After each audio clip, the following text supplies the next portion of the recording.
Si Kim na mismo nagsabi na nung ginagawa nila, kasagsagan yung ginagawa yan, may pinagdadaanan siya. Yeah. Ay, ikaw, ano yung napansin mo sa kanya?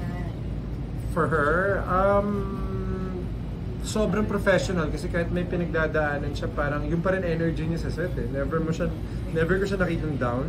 I never really saw her like, parang, kumbaga, si Kim kasi, you know, one great thing about her as a leading lady, yung pagiging leading lady niya, hindi lang nagsisimula at nagtatapos sa set. Kumbaga, inaangkin niya yung responsibilidad na yun. Kumbaga, pag bida ka rin kasi, nakaangkla sa'yo yung energy ng buong set. Kumbaga kung bad trip ka dadating sa set, bad trip ng buong set.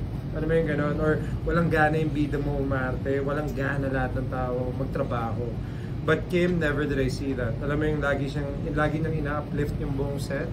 And at the same time, parang, I mean, alam ko na may pinagdadaanan siya nun, pero yung priority niya magtrabaho. Bubbly pa rin kahit. Super. Like, hindi, sabi ko nga, even si Paolo rin naman nagsasabi nun eh, na yung energy niya, nag-iisa lang talaga yung Kim Chiu pagdating sa ganun. Alam mo, hindi mo, she's not gonna allow everyone to feel that.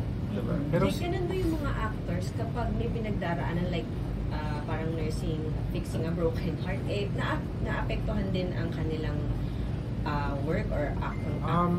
it takes a... Ikaw ba ganun ka? Ikaw ba ganun ka? I pride myself in being a professional. Diba? So kahit may problema ako, I can put that aside. Like, of course, meron akong pinagdadaanan and might not be the bubbliest person in the world.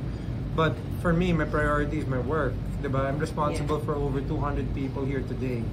Cameraman, even when I'm the kontrabida, I still carry that responsibility. So, and at the same time, to put things in perspective, diba? Parang, yung kinaganda kasi ng mga lock-in, nung pandemic, na nakasama mo talaga yung staff, yung crew. So, alam mo kung gaano ka-importante sa kanilang trabaho. And dahil sa lock-in, parang ramdam mo nakasama ka talaga sa proyekto.